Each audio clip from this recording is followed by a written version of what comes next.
వాళ్ళ దగ్గరికి అంటే ఇప్పుడు మన సౌత్లో ఉండేదానికన్నా నార్త్లో హైదరాబాద్ యాక్చువల్గా ఆ స్టేజ్ వరకు ఆ ముంబై ఆడిషన్స్ దాకా వెళ్ళడమే పెద్ద ప్రాసెస్ అది కదా.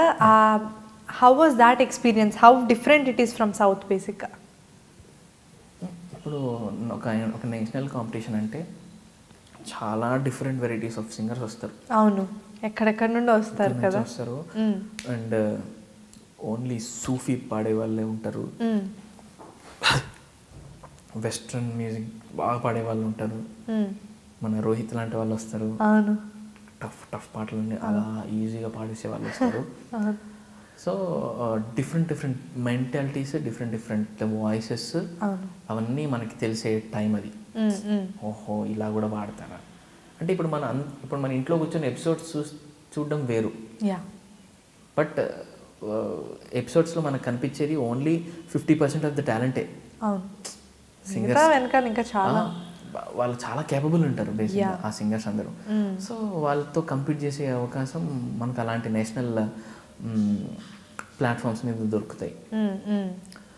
ఇప్పుడు ఏంటి డిఫరెన్స్ అడుగుతున్నాను, సౌత్ ఇక్కడ ఉండేదానికి అక్కడ ఉండేదానికి you know the selection of songs దగ్గర నుండి, అంటే లైక్ మనం చిన్న దగ్గర నుండి తీసుకుంటే జడ్జెస్ సెలెక్ట్ చేసే విధానం అంటే their mentality also, on what basis do they select generally? నువ్వు ఎక్స్పీరియన్స్ చేసింది అంటే ఇక్కడ కాంపిటీషన్స్లో నువ్వు పార్టిసిపేట్ చేసావు, అక్కడ ఆడిషన్స్ వరకు వెళ్ళావు. సో ఇప్పుడున్న సినియర్కి సింగింగ్ ఒక్కటే అస్సలు పనికిరాదు. ఓకే, నేను అద్భుతంగా పాడుతాను అని అనుకొని మిగతా అన్ని లైట్ తీసుకోవడానికి లేదు. You have to perform, you have to try to look good, present yourself very very చాలా బాగుండాలి, మేక్ ఓవర్ చేసుకోవాలి, స్టైలిష్గా ఉండాలి, సాంగ్కి తగ్గట్టుగా, ఎపిసోడ్కి తగ్గట్టుగా బాగా మాట్లాడాలి, బాగా ఎంటర్టైన్ చేయాలి, ఇంటరాక్ట్ అవ్వాలి, lots and lots of things ఉన్నాయి. ఇప్పుడు ఓన్లీ వచ్చి పాడేసి ధన్యవాద్ అని చెప్పి వెళ్ళే టైం కాదు ఇది. You have to be multi talented, spot improvisations చేసే కెపాసిటీ ఉండాలి, బేసిక్గా అదే మంచి లాంగ్వేజ్ ఉండాలి, మంచి మాట్లాడగలగాలి, యాటిట్యూడ్ ఉండాలి, అన్నీ కలగలిపి ఉంటే will make it to number 1. ఇప్పుడు శ్రీరామచంద్ర ఎందుకు అయ్యాడంటే హీ అడాప్టెడ్ ఎవ్రీథింగ్, అన్నీ ఉన్నాయి, అన్నీ చేశాడు కాబట్టి హీ కుడ్ బికమ్. శ్రీరామ్ కంటే బాగా పాడిన వాళ్ళు ఉన్నారు ఇండియన్, బట్ శ్రీరామ్ ఎందుకు చూస్ చేసుకున్నంటే హీ వాజ్ ప్యాకేజ్. ఎగ్జాక్ట్లీ, ఆ ప్యాకేజ్ ఉండగలిగితేనే దే ఆర్ సెలెక్టింగ్. పుట్టి సింగింగ్ ఉంటే చాలా మంది కంప్లైంట్స్ చేస్తుంటారు కదా, ఏముంది మేము ఎంత బాగా పాడాము వాళ్ళు తీసుకోవట్లేదు. Like you also have experienced కదా, లైక్ మనం ఒక కాంపిటీషన్స్లో వెళ్ళాము అంటే మనతో పాటు వచ్చిన వాళ్ళు వెనకాల మాట్లాడుకుంటూ ఉంటారు. ఇప్పుడు ఆ దాంట్లో పెట్టింది అదే, ఎందుకు మ్యూజిక్ డైరెక్టర్ని పెట్టారు అను మలిక్ గారిని. అంటే ఒక music director point of view నుంచి సింగర్ చూసే ఆయన జడ్జింగ్. సోను నిగమ్ ఉన్నారు, సింగింగ్ పర్ఫార్మర్గా బేసిక్గా సింగింగ్ చూసేది సోను నిగమ్ గారు, and as a performer Farah Khan ఉన్నారు. She's a dancer, she's a choreographer, she's a director. Looks wise, attitude wise.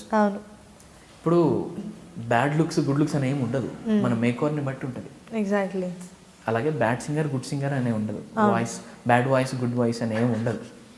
Everybody has unique voice, దాన్ని వాళ్ళు ప్రొజెక్ట్ చేసుకునే విధానం బట్టి ఉంటుంది.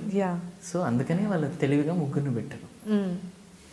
సో నువ్వు చూసుకుంటే ఆల్మోస్ట్ ఇవన్నీ కూడా అబ్జర్వ్ చేసి you just got very nice experience. Very nice experience. ఏంటి ఓకే ఇలా ఉంటుందా, ఒక కాంపిటీషన్ ఇలా ఉంటుంది అని. ఇప్పుడు మన దాంట్లో కూడా లిరిక్ రైటర్స్ని పెడుతున్నారు, యాక్టర్స్ని పెడుతున్నారు, ఐ మీన్ జడ్జ్ చేసేవాళ్ళు. ద లిరికల్ క్వాలిటీ కానీ అవన్నీ కూడా జడ్జ్ చేస్తారు. ఉట్టి శృతిలో పాడితే టెంపోలో పాడితే కాదు కదా. నౌడేస్ అంటే అందరికీ కూడా ఈ అవేర్నెస్ అనేది బాగా పెరిగింది. సో ఇట్స్ చాలా చాలా మల్టీ టాలెంటెడ్ ఉంటేనే విల్ మేక్ ఇట్. మాది సింగిల్ కూడా ఇంగ్లీష్ పాడగలగాలి, వేరే వేరే లాంగ్వేజెస్ పాడగలగాలి, వేరే స్టైల్స్ పాడగలగాలి. ఒకటే ఫార్మాట్లో వెళ్తే కుదరదు, అన్నీ ఉన్నాయి కదా. You should be a package. So ఇన్ని తెలుసుకున్నావు. I hope you will work towards it and then you will make it next time. నువ్వు అనుకున్నవన్నీ 100, it's not your goal, but then whatever you want do, నువ్వు ఏం చేయాలనుకుంటే వాటిలో ఖచ్చితంగా you will reach అనే అనుకుంటున్నాను. సో మన ఈ ఇంటర్వ్యూ కన్క్లూజన్కి వచ్చేస్తాను కాబట్టి ఒక మంచి పాటతోటే కన్క్లూడ్ చేయి. అలవెన్నెలంటి ఒక దీవి ఇరు కాళ్ళంతా నడిచొచ్చే నీవేన అతిశయమే, జగమున అతిశయాలు ఏడైన ఓ మాట్లాడే పువ్వాన 8వ అతిశయమే. నింగిలాంటి నీ కళ్ళు, పాలుగారే చెక్కిళ్ళు, తేనెలూరే ఆధరాలు అతిశయమే, మగువ చేతి వేళ్ళు అతిశయమే, మకుటాలాంటి గోళ్ళు అతిశయమే, కదిలే వంపులు అతిశయమే, ఆగిరులు ఈతరులు ఏ చరులు లేనప్పుడు ముందున్న ప్రేమేగా అతిశయం. 16 ప్రాయాన పరువంలో అందరికీ పుట్టేటి ప్రేమేగా అతిశయం,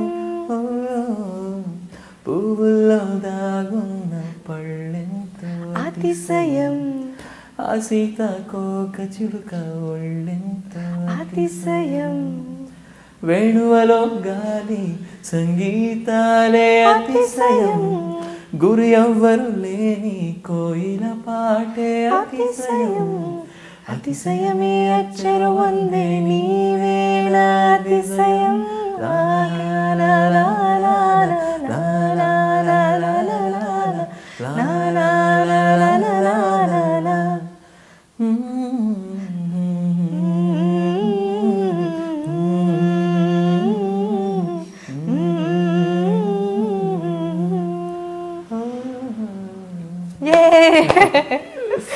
ఫైనల్లీ చాలా రోజుల తర్వాత it's my favourite song also. Thanks for making me Singh and thanks for being on my show Anudeep. Thank you so much. Pleasure talking to you. Thank you I dream ఇంత మంచి ఇంటర్వ్యూ చేసినందుకు. And I thank you. Thank you. Hi, this is me, singer Anudeep. You're watching me on iDream Media. For more exciting and fun-filled interviews, please do subscribe to iDream Media.